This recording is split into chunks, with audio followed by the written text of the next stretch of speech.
ለኝ ፓስተር ወራ እኔ ረቦኛል። አሁን ትቀልዳለህ እንዴ? ወንደላጤ እንደዚህ እኮ ነው የሚያስበው። አየኸው፣ እኛ ልጆች አለን። ፈጠን አድርገን እንትን በል እሺ። ግን አይ ነው እንደዚህ ፍጥጥ ስክሪኑ ላይ ምናምን ነገር እውነቴን ነው የምለው። እኛ ልጆች አለን ቤተሰብ። እሺ ይሁንሽ። አሁን ፓስተር ትንሽ ግራ ፈጠረብኝ። ማለት ምንድን ነው ለምሳሌ መሲህ ያነሳቸው ነገር፣ ስለዚህ ስለ ሕግ መስጠት እኔም እንደዛ እንደ መሲህ ነው ረዳ የነበረው። ማለት ምንድን ነው በቃ የሕግ መስጠት በሙሴ በኩል ለእስራኤላውያን ነው ብዬ ስለማመንና ጸጋና እውነት ተሞልቶ ስለሚል ዮሐንስ ወንጌል ምዕራፍ 1 ላይ የሚገኘው ሀሳብ አለ አይደለም።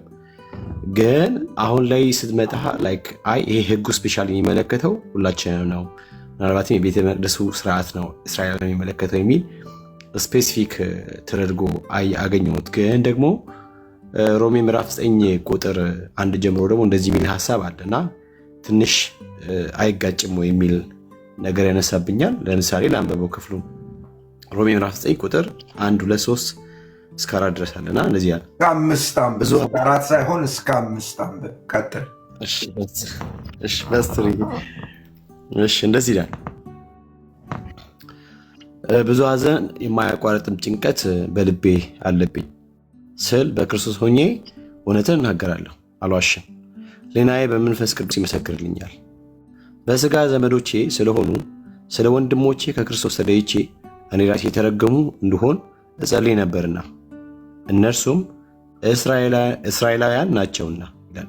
ከዚያ ደግሞ ልጅነትና ክብር፣ ኪዳንም፣ የሕግም መሰጠት፣ የመቅደሱ ሥርዓት፣ የተስፋውም ቃል ለእነርሱ ናቸውና አባቶችም ለእነርሱ ናቸውና ከእነርሱም ክርስቶስ በሥጋ መጣ።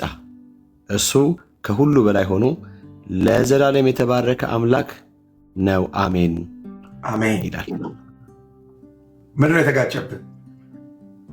ለምሳሌ የኪዳኑ መስጠት የሕግ መስጠት ለእኛን አይመለከትም ብለን ያለው ነገር ስፔሲፊክ አድርጎ የሕጉ መስጠቱ የተሰጠው ለማን ነው? እኛ እንዴት ተመለከት? በጣም ጥሩ ጥያቄ። ጳውሎስ በአድኅኖተ እግዚአብሔር ታሪክ ውስጥ እስራኤል መታ ገብታለች። እስራኤል መታ ስትገባ ማለት ነው፣ አብርሃም ተጠርቶ እስራኤል መታ ስትገባ ዝም ብላ አይደለም መታ የገባችው። አባቶች አሉ። ከዛ በኋላ እግዚአብሔር እስራኤልን በአድኅኖተ እግዚአብሔር ታሪክ ውስጥ ሲያስገባ መቅደስ ሰጠ። ምክንያቱም ይህንን የሚያድነውን አምላክ ነው የምታመልከው። የመቅደስ ስርዓት ሰጠ፣ ሕግ ሰጠ እግዚአብሔር። እሱ ብቻ አይደለም፣ እስራኤል ከሌላው አሕዛብ በተለየ መንገድ በመኖር የእግዚአብሔርን አገዛዝ በቃ ይሄን ልናገረው፣ የእግዚአብሔር ፕሮግራም መንግስቱ ነው። እሑድ የማስተምረውን ትምህርት በደንብ ተከታተሉ። ዩቲዩብ ላይ የእግዚአብሔር ፕሮግራም እሱ ነው። ቲክታክም ላይ ይለቀቃል። እሑድ ሳስተምር ላይቭ አለላችሁ፣ በደንብ ተከታተሉ። ኪንግደም ኦፍ ጋድ የእግዚአብሔር አገዛዝ። ይሄንን ህዝብ እግዚአብሔር ሲያመጣው እና በአድኅኖተ እግዚአብሔር ታሪክ ውስጥ ይሄ ህዝብ ሲከሰት፣ ይሄ ህዝብ ሲመጣ የሚያድነውን አምላክ ማሳየት አለበት። ከሚያድነው አምላክ ጋር አብሮ መኖር አለበት። ማለትም ምን ማለት ነው? እስራኤል በዙሪያዋ ለነበረው አሕዛብ ተብሎ ለሚታወቀው ይሄን እድል እሱ ያገኘችውን እድል ላላገኘው ማህበረሰብ አንድ አምላክ አለ ብላ ማስተዋወቅ ነበር ኃላፊነቱ። ለዚህ ነበር ይኸውልህ በምርኮ የሄዱበት ምድር ድረስ እግዚአብሔር ተከታትሎ ሄዶ እነ ዳንኤል አንበሳ ጉድጓድ እንዲገቡ ፈቅዶ፣ እነ ሲድራቅ ሚሳቅ እሳት ውስጥ እንዲገቡ ፈቅዶ፣ በአሕዛብ መካከል የሚገልጠው ነገር ምን ነበር ካልክ አንድ አምላክ ያህዌ የሚባል አለ የሚለውን ነበር ያሳየ ነበር። ማንም ከነሱ አምላክ ውጭ እንዳያመልክ የሚለው አዋጅ ነበር ያወጣ ነበር። ይሄ ድል የተሰጠው ለአይሁድ ነው ወይም ለእስራኤል ህዝብ ነው። ሮሜ መጽሐፍ ምዕራፍ 9 ቁጥር 1 እስከ 5 በግልጽ እናስ ክርስቶስ በጣም የሚገላግል ቁጥር 5 ነው። ምን ብሎ ይነግራል? ቁጥር 5 ነገሩ እነዚህ ሰዎች ጋር ብቻ ቢቆም ኖሮ አሁን ያልከው ኮንፊውዥን ይፈጠራል። ግን ቀጥሎ ምን ብሎ ይነግራል? ቁጥር 5 ክርስቶስም በስጋ የመጣው ከነዚህ ሰዎች ነው፣ ከዚህ ዘር ነው፣ አይሁዳዊ ነው ብሎ ይነግራል። አየኸው? ለካ የህዝብ የተጠራው ምን ለማድረግ፣ ለዚህ ህዝብ ህግ የተሰጠው፣ ለዚህ ህዝብ ኪዳን የተሰጠው፣ ለዚህ ህዝብ ተስፋ የተሰጠው ምን ለማድረግ ነው ብለህ ስትጠይቅ እሱን ለማምጣት የእሱ ታርጌት ደግሞ እነማን ናቸው? እነሱ ብቻ ነበሩ ህጉና ምናምኑ ያላቸው? አይደለም። ሰው ነው። ሰው የሚባለው ፍጥረት አሕዛብ በለው አይሁድ፣ እሱ ነበረ ታርጌቱ። የመጣውም ለዚህ። ስለዚህ ህጉ ለነሱ የተሰጠው ህግ ዓላማው ለዚህ አጀንዳ እግዚአብሔር የመረጠው የለየው ህዝብ እንደሆነ ፍንትው ብሎ ወጥቶ ከእግዚአብሔር ጋር እንዲታይ ነው። ሚስ ያደረጉትም ይሄንን ነው። የሳቱትም ይሄንን ነው። ይሄንን ስለ ሳቱ መሲሁ ሲመጣ መቀበል አቃታቸው። አይ ቲንክ አሁንም እየጠበቁ መሰለኝ እኮ አይደል? እርግጠኛ ባልሆነ አሁንም የሚጠብቁ ይመስለኛል። አንዳንድ የመጽሐፍ ቅዱስ ተማሪዎች እየጠበቁ ነው። ለዚህ ነው ሐሰተኛው ክርስቶስ የሚያስታቸው ምናምን ብለው ይናገራል። የሰማሁትን ነው። እኔ አጥንቼ የደረስኩ ምለው አይደለም፣ ግን እንደዚህ ይላሉ ሰዎች። ከዚህ አንጻር ያየህ ይጠብቃሉ። ልክ ነው፣ ይጠብቃል። ከዚህ አንጻር ያየህ እንደሆነ አድኅኖተ እግዚአብሔር ወይም ይሄ የመዳን የቤዛወተ እግዚአብሔር የሚባለው ይሄ እግዚአብሔር ሰውን የመቤዠት ጉዳዩ ዝም ብሎ ከአንድ ቤተሰብ ከአንድ ዘር ጋር ብቻ ተያይዞ ለነሱ ህግ ተሰጥቷል፣ እኛ አሕዛብ ነን፣ ህጉ ለነሱ ነው ምናምን የምትለው አይደለም። ቅዱስ ቃሉን በአግባቡ እናጥና ያል እንደሆነ ይቅርታ ስልክ ገብቶብኝ ነው። ቅዱስ ቃሉን በአግባቡ እናጥና የተባለ እንደሆነ እንዲህ አይነት የቃሉ እውነት ይህንን ነው የሚያሳየው። በዚህ አግባብ ነው ማየት ያለብን። መጽሐፉን ሙሉን ስለሆነ ማመን ያለብን ብዬ ነው የማስበው። እና በጣም ገባኝ። ማለት ምንድነው ገላትያ ምዕራፍ 3 ቁጥር 16 ላይ ባለፈው ላስት ኦፍ ላስት ዊክ እንደተማርነው ለአብርሃም የተገባው የተስፋው ቃል ለብዙዎች እንደሚናገር ለዘሮች አይልም፣ ለአንድ እንደሚናገር ለዘር ይላል፣ እርሱም ክርስቶስ ነው ብለው ይዘጋዋልና ውይስ አሁን ያልከው ቁጥር 5 ላይ መጥቶ በክርስቶስ ጉዳዩን ይጠቀልለዋል። እና ፓስተር የተባረክ ዊላቪሶች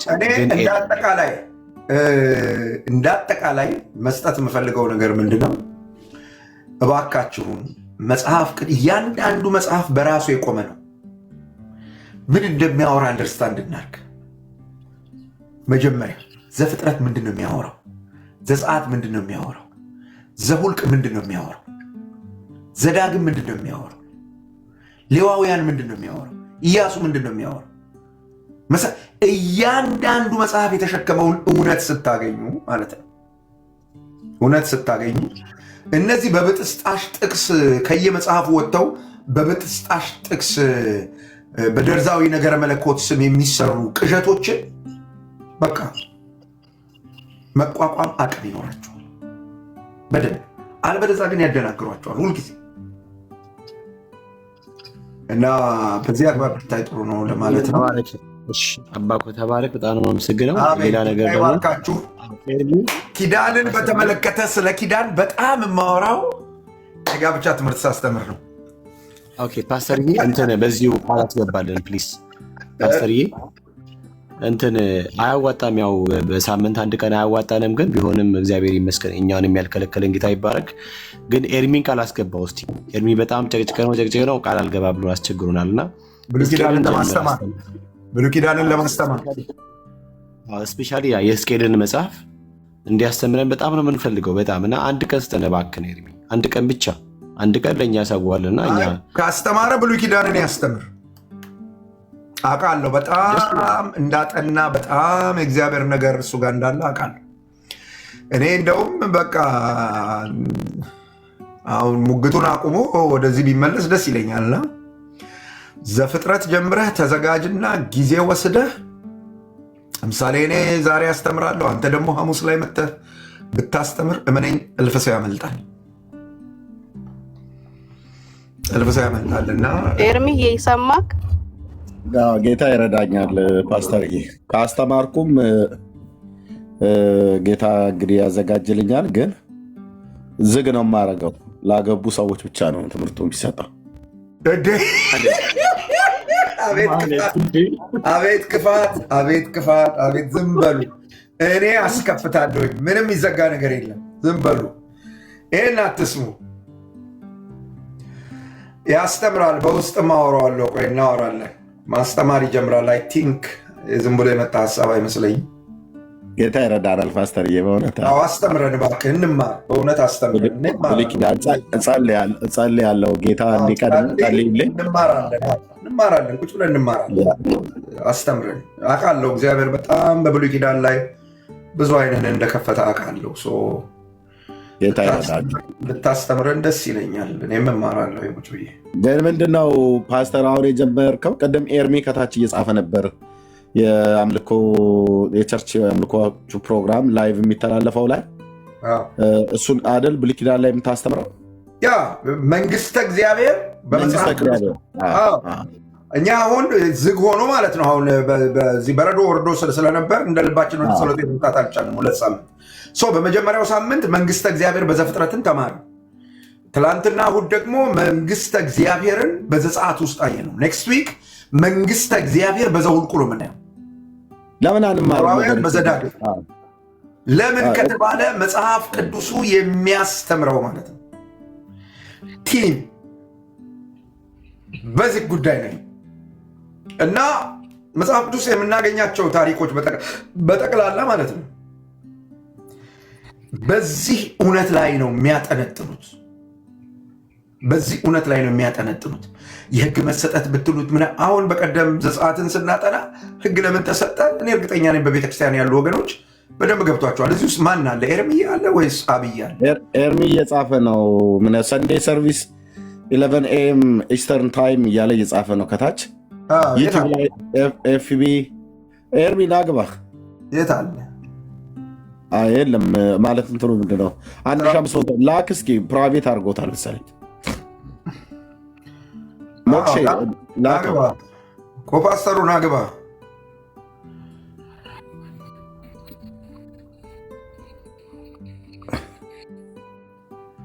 እንግዲህ ስራ ላይ ይሆናል። ስራ ላይ ከሆነ ነው የሚቸገረው። እና እኔ አይ ቲንክ እሑድ ዕለት በቃ 5 መሰረታዊ ነገር ይዘን 40ውን ምዕራፍ በ45 ደቂቃ ነው ተምረን የጨረስነው። ጉዳዩ ምን እንደሆነ አውጥተን ማለት ነው። እሑድ እዚህ በእኛ አገር እዚህ እኔ ጋ ልክ 12 ሰዓት ተኩል ሲል ማለት ነው ማስተማር ጀምራለሁ የእሑድ ፕሮግራም ላይ እና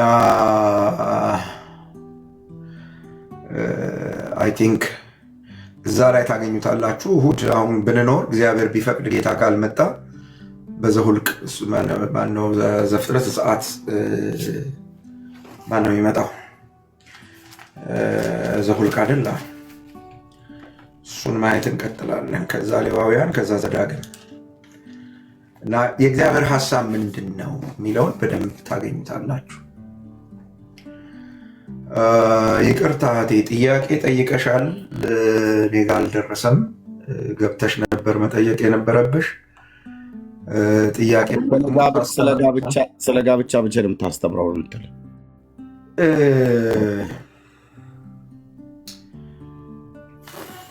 ምን እንደማደርግ አላውቅም። ምናልባት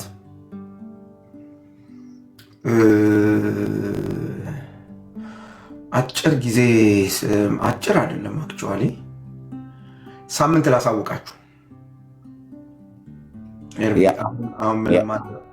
ብዙ ኃላፊነት ስላለ እዚህ እሱን ሊየው እና ከዛ ዝግጅትም ይፈልጋል። ጸጋ ስጦታዎችንም ባለፈው ብለህን ነበር ስለ መንፈስ ቅዱስ። ያዕቆብ ከገላትያ ቀጥሎ ነው። ያዕቆብ ከገላትያ ቀጥሎ ነው የሚመጣው። ያዕቆብ ከገላትያ ቀጥሎ የሚመጣው እሱ በዚህ መርሃ ግብር ውስጥ ነው ያለው።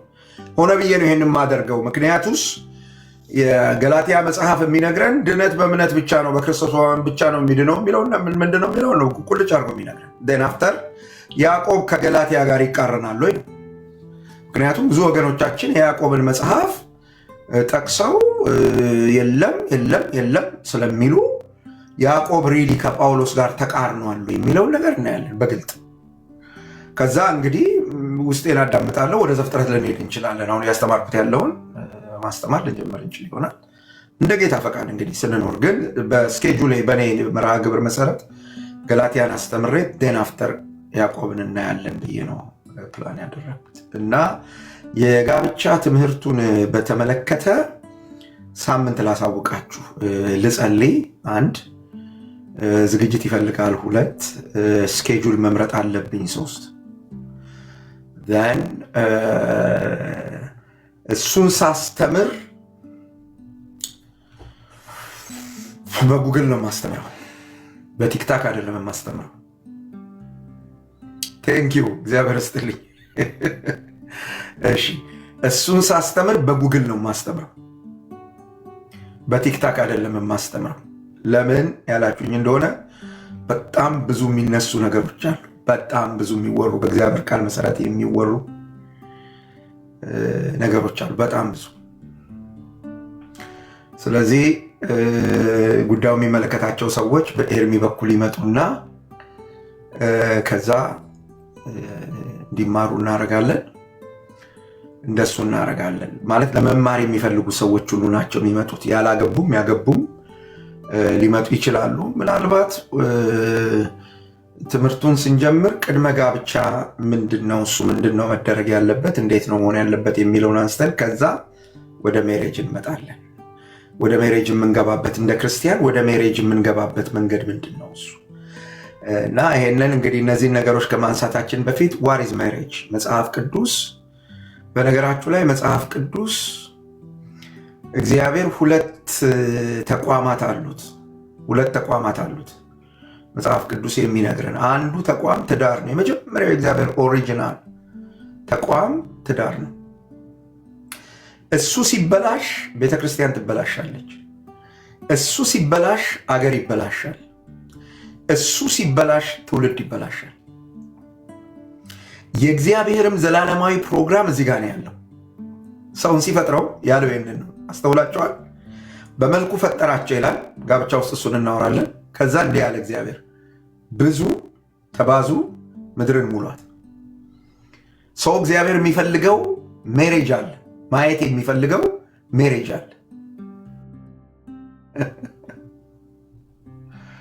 እግዚአብሔር የሚፈልገው ሜሬጅ አለ። መጽሐፍ ቅዱሳዊው ጋብቻ አለ። በጣም ብዙ የጋብቻ አስተማሪዎች እንዳሉ አውቃለሁ፣ ያስተምራሉ። እኔም ተምሬ አውቃለሁ። ግን ቅዱስ ቃሉ በሚለው ልክ ለማስተማር ነው የምመጣው። ለዚህ ቃል ነው ታማኝ መሆን ያለብኝና ፓስተርዬ እነዚህ ለረጅም ዓመት ትምህርቱን ተምረው ምንም የማይንቀሳቀሱ አሁን ድጋሚ ማስተማር አለብን። ይማሩ። ተምረዋል ወይ ነው ጥያቄው? ተምረዋል ወይ ነው? ፕሮግራም ማድረግና መማር ይለያያል። ለዚህ ነው ቤት ዘግቼ ነው የማስተምረው ያልኩህ። እንዲማሩ ስለማደርግ ነው። ጊዜ ወስጄ እንዲማሩ ስለማደርግ ነው። ያን እንዲማሩ የማደርግበትን ሜካኒዝም ቲክታክ ላይ ለመጠቀም ትንሽ ያስቸግራል። አሉ እዛው እናንተ አሜሪካም ሀገር አንዳንዶቹ ከታች እየሳቁ ነው። አፖሎጂስት ላይ እንደውም የሚሰሩ ፀጉረ ልውጥ አይደሉም፣ በእርግጥ የሚታወቁ ናቸው። ተከታታይ ነው የተማሩት፣ ግን ምንም አይንቀሳቀሱ።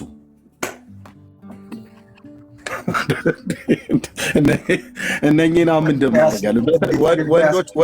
ወንዶቹ በተለይ ትንቢተ ሚልክያስ ምዕራፍ 2ን ሲያነቡ ይንቀሳቀሳሉ። አይዞህ ሲያነቡ ይንቀሳቀሳሉ።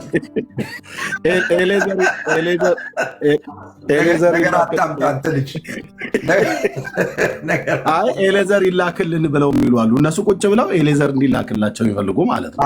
ግድ የለም ኤሌዘራቸውን እናሳያቸዋለን። ኤሌዘራቸው እናሳያቸዋለን። ችግር የለም እንደሱ እናደርጋለን። ወዳችኋለሁ ወንድሞቼ፣ እናቶቼ እዚህ አብራችሁን የቆያችሁ በጣም ብዙ ስጦታ፣ ኮፍያ፣ የሆነ ልብ፣ ቅድም ደግሞ አስደነገጣችሁ። የሆነ ነገር ሰጣችሁ ሊዘጋብን ነው ወይ ሜርሲ እንድትስቅብኝ አርጋችኋል በሰው ስጦታ። ግድ የለም ያውላችሁ ጥሩምባ ደግሞ አመጡ በለው። ጌታ ይባርካችሁ። ግድ የለም ይኸውልህ እጅ ደግሞ መጣ። እሺ እኔም ወዳችኋለሁ። እግዚአብሔር ይባርካችሁ። ግድ የለም ብዙ አሁን ፕሮግራሙን እየጨረስን ስለሆነ ብዙ ቤቱ ሰስቴን አድርጎ ቀጥለናል። እግዚአብሔር ይባርካችሁ። እኔ ጨርሻለሁ። ኤርሚዬ ቡራኬ ስጠን እናሰናብተን። እሺ እግዚአብሔር ይባረክ፣ ጌታ ይባረክ።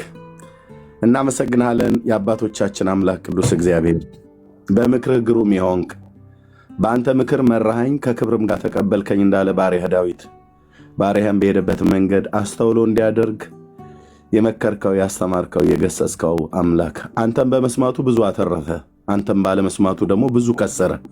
ከእንደዚህ አይነት አባቶች ሕይወታቸውን እግዚአብሔር የዘላለም አምላክ ከውድቀታቸው እንዳንወድቅ ከብርታታቸው ደግሞ ተምረን በፊትህ እንድንጸና እንድንቆም በቀሪ የሕይወት ዘመናችን ምልልሳችን ቃልህ በቃልህ እንዳስተማርከን እንዲሆን ዕለት ዕለት ቃልህን ስለምትመግበን፣ ዕለት ዕለት ስለምትመክረን፣ ዕለት ዕለት ስለምታስተምረን ጌታዊ ባስተማርከን እንድናድግልህ ባስተማርከን ጸንተን እንድንቆም አንተ እንዳስተማርከን እንደዛው እንድንኖርልህ አቅም ጉልበት ጸጋ እንድታበዛልን እንጸልያለሁ። እግዚአብሔር ሆይ ይሄ በገንዘብ አይገኝም። ቃልህን በዘላለም ሐሳብ ዓለም ከተፈጠረ ጊዜ ጀምሮ ያቀድከውን ዕቅድህን እንድናውቀው መጽሐፍትን በጥልቀት እንድንረዳ እግዚአብሔር ሆይ ከዘፍጥረት መጽሐፍት ጀምረን የዘላለም ሐሳብህ ምን ነበረ በባሪያዎች በነቢያት የተናገርከውን ቃል ትኩረት ሰጥተን እንድናነብ ስናነብም እንዳንዘል ስናነብም እግዚአብሔር ሆይ የቃልህን ፍቺ እንድታበራለን በኢየሱስ ክርስቶስ ያው ስም እንጸልያለን።